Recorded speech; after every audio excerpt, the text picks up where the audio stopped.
Hi అండి, నమస్తే. నేను మీ దేవి. వెల్కమ్ టు నాదే క్రియేషన్స్. ఈరోజు వీడియోలో మనం కృష్ణాష్టమి స్పెషల్ అటుకులతో ఒక టేస్టీ ప్రసాదాన్ని అయితే ఎలా ప్రిపేర్ చేసుకోవాలో చూద్దాం. మనం పండుగలన్నిటికీ చాలా రకాలైన ప్రసాదాలని నైవేద్యంగా పెడుతుంటాం కదా, కానీ కృష్ణాష్టమి అనేసరికి మనకు ప్రత్యేకంగా అటుకులతోనే ప్రసాదాలని ప్రిపేర్ చేస్తూ ఉంటారు. ఎందుకంటే చిన్ని కృష్ణయ్యకి అటుకులు అంటే చాలా ఇష్టం కాబట్టి.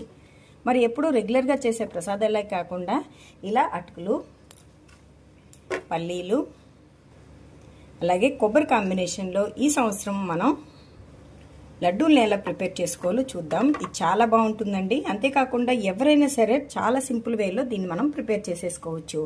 చాలా ఈజీగా మీరు మొదటిసారి చేసినా కూడా ఈ లడ్డూలు అయితే చాలా టేస్ట్గా వస్తాయి. ఎవరైనా చక్కగా ఎంజాయ్ చేస్తూ తినచ్చు. మరి ఈ కృష్ణాష్టమికి రెగ్యులర్గా ఎప్పుడు చేసే ప్రసాదాలే కాకుండా ఇలా లడ్డూని ప్రిపేర్ చేసి మీ చిన్ని కృష్ణయ్యకి నివేదించండి. చాలా సింపుల్ ప్రాసెస్లో ఈ లడ్డూని ఎలా ప్రిపేర్ చేసుకోవాలో ఇప్పుడు మనం వీడియోలో చూద్దాం. మరి అటుకులు పల్లి లడ్డు కోసం ఇలా స్టవ్ మీద ఒక కడాయిని పెట్టుకుని దాంట్లో 1 కప్పున్నర వరకు బెల్లాన్ని యాడ్ చేసుకోండి. ఇలా యాడ్ చేసుకున్న తర్వాత దీంట్లో కొద్దిగా అంటే 1/2 కప్పు వరకు వాటర్ని పోసేసుకొని ఇలా కలుపుకుంటూ ఇది మొత్తం కరిగేంత వరకు ఇలా కలుపుతూ కరిగించేసుకోండి. ఈలోపు మనం దీన్ని ఇంకొక స్టవ్ మీదకి అడ్జస్ట్ చేసేసుకొని ఇలా 1/2 కొబ్బరి చిప్పని తీసుకుని మనం దీన్ని తురుము పెట్టుకోవాలి. అంటే ఇలా 1 కొబ్బరి చిప్పని తీసుకొని దీని నుంచి కొబ్బరిని సెపరేట్ చేసేసుకొని దాన్ని తురుముకోవాలి. దీనికోసం మనకి చూడండి, ఇది పెద్దది, అలాగే ఇది మీడియం, ఇది మరీ చిన్నది కదా. ఇలా మీడియంగా ఉండే వైపు మనం కొబ్బరిని తురుము పెట్టుకుందాం. ఇలా మనకి కొబ్బరి అయితే రెడీ అయిపోయిందండి. ఇలా ఉంటే బాగుంటుంది. ఇప్పుడు స్టవ్ మీద కడాయిలో 1 కప్పు వరకు అటుకుల్ని యాడ్ చేసేసుకొని వీటిని లో ఫ్లేమ్లోనే క్రిస్పీగా అయ్యేంత వరకు ఫ్రై చేసుకోవాలి. ఇక్కడ నేను దంపిన అటుకుల్ని తీసుకున్నానండి. మీరు ఈ ప్లేస్లో కావాలంటే కొనుక్కున్న అటుకులైనా తీసుకోవచ్చు. అంటే మనకి పల్చగా అలాగే దొక్కటుకులు దొరుకుతాయి కదా, మీరు ఏవి తీసుకున్నా పర్వాలేదు. వీటిని లో ఫ్లేమ్లోనే పెట్టి కలుపుకుంటూ కొంచెం క్రిస్పీగా అయ్యేంత వరకు వీటిని ఫ్రై చేసుకోవాలి. చూడండి, మనకి వేగాయి కదా, చక్కగా క్రిస్పీగా అయిపోయాయి. అంటే ఇలా మనకి నొక్కితే అటుకులు ఇలాగా బ్రేక్ అయిపోయినట్టు రావాలి.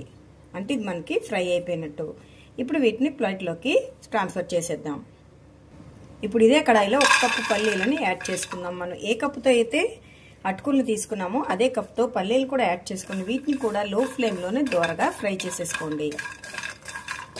చూడండి, మనకి చక్కగా ఫ్రై అయిపోయాయి. పొట్టు కూడా సెపరేట్ అవుతుంది కదా, ఇలా అయిపోతే సరిపోతుంది. ఇప్పుడు వీటిని వేరే ప్లేట్లోకి ట్రాన్స్ఫర్ చేసేద్దాం.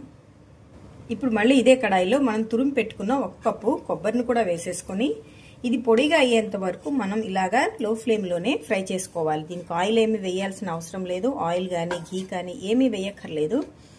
జస్ట్ ఇలాగ లో ఫ్లేమ్లోనే ఇది పొడిగా అయ్యేంత వరకు మనం ఇలాగా ఫ్రై చేసేసుకోవాలి. ఇది మనకి చక్కగా ఫ్రై అయిపోయిందండి. మంచి ఫ్లేవర్ వస్తుంది. అలాగే మనకి పొడి పొడిగా అయిపోయింది కదా. ఇప్పుడు స్టవ్ ఆఫ్ చేసేసుకొని దీన్ని కొద్దిగా కూల్ అవనిద్దాం. మనకి పల్లీలు కూడా చక్కగా చల్లారిపోయాయి. ఇప్పుడు వీటికి పొట్టు తీసేసి రెడీగా పెట్టేసుకోవాలి. మనకి పల్లీల మీద పొట్టు అయితే చక్కగా ఊడొచ్చేసిందండి. ఇప్పుడు ఇలా ఒక మిక్సర్ జార్ తీసుకుని దాంట్లో మనం ఫ్రై చేసి పొట్టు తీసి పెట్టుకున్న ఈ పల్లీల్ని ఇలా యాడ్ చేసేద్దాం.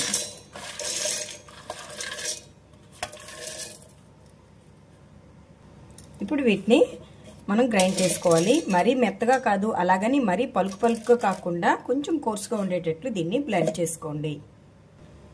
ఇలా గ్రైండ్ చేసుకుంటే సరిపోతుంది. మరీ మెత్తగా కాకుండా అలాగని మరీ పలుకుగా కాకుండా ఇలా కొంచెం కోర్సుగా గ్రైండ్ చేసేసుకున్నాం కదా.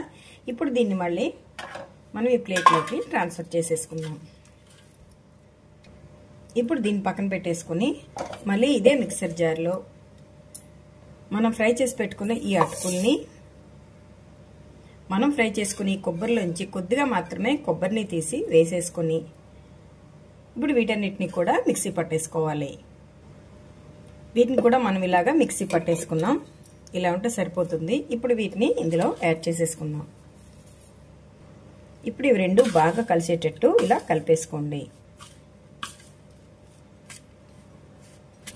ఇప్పుడు ఇది మనకు బాగా కలిసిపోయింది. ఇప్పుడు దీంట్లోనే మనం ఫ్రై చేసి పక్కకు ఉంచుకున్న ఈ మిగిలిన కొబ్బరిని కూడా ఇలా వేసేసి ఇప్పుడు మరొకసారి బాగా కలిపేసుకున్నాం. మీరు ఈ పచ్చి కొబ్బరి ప్లేస్లో కావాలంటే ఎండు కొబ్బరినైనా ఇలా తురిమి వేసుకోవచ్చు. టేస్ట్ అయితే చాలా బాగుంటుంది. ఇది మొత్తం కలిసిపోయింది కదా, ఇప్పుడు దీన్ని పక్కన పెట్టేసుకుని నెక్స్ట్ ప్రాసెస్లోకి వెళ్ళిపోదాం. ఇప్పుడు స్టవ్ మీద మళ్ళీ ఇలా కడాయిని పెట్టుకుని మనం కరిగించుకున్న ఈ బెల్లం సిరప్ని ఇందులో వడగట్టేసుకుందాం. మనకి ఏమైనా నాలుకలు ఉంటే సెపరేట్ అయిపోతాయి.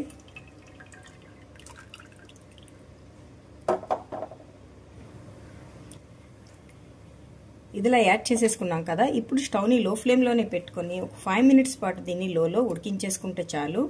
మనకి జస్ట్ కొద్దిగా గమ్మింగ్ నేచర్ వస్తే సరిపోతుందండి. మనకి ఇందులో పాకమేమి రావాల్సిన అవసరం లేదు. ఇది మనకి చక్కగా ఒక 2-3 మినిట్స్ ఉడికిందండి. ఇప్పుడు ఒకసారి చూద్దాం. జస్ట్ మనకి కొద్దిగా బంకలా ఉంటే చాలు. చూసారు కదా, ఇది మనకి జస్ట్ ఇలా బంకలా అంటుకుంటుంది.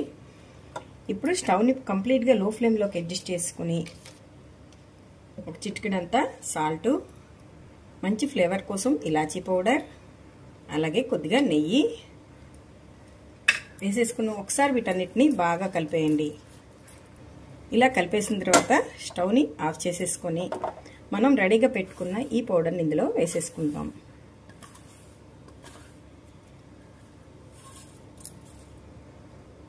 ఇప్పుడు బాగా మిక్స్ చేసేసుకోవాలి.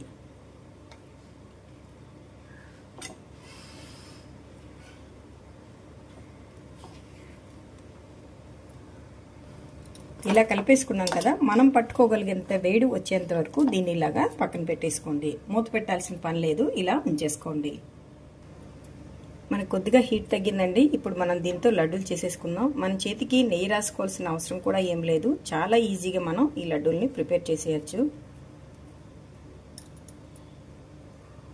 చూసారు కదా, ఇలా మొత్తం ప్రిపేర్ చేసేసుకోవడమే. మనకి కృష్ణాష్టమి స్పెషల్ లడ్డు రెడీ అయిపోయింది. ఇది చాలా టేస్ట్గా ఉంటుంది. అంతేకాకుండా సింపుల్గా ఎవరైనా, మీరు బిగినర్స్ అయినా ఈజీగా ప్రిపేర్ చేసేయవచ్చు. చాలా టేస్ట్గా పిల్లలకి పెద్దలకి అందరికీ ఎంతో నచ్చుతుంది. మీరు తప్పకుండా ఈ కృష్ణాష్టమికి ఇలా ట్రై చేసి మీ కృష్ణుడికి నివేదించండి. మరి ఈ లడ్డు రెసిపీ మీకు నచ్చితే ఒక లైక్ కొట్టి మీ ఫ్రెండ్స్తో ఈ లడ్డు రెసిపీని షేర్ చేయండి. మరిన్ని టేస్టీ రెసిపీస్ కోసం నాదే క్రియేషన్స్ని సబ్స్క్రైబ్ చేసుకోండి. Thank you for watching.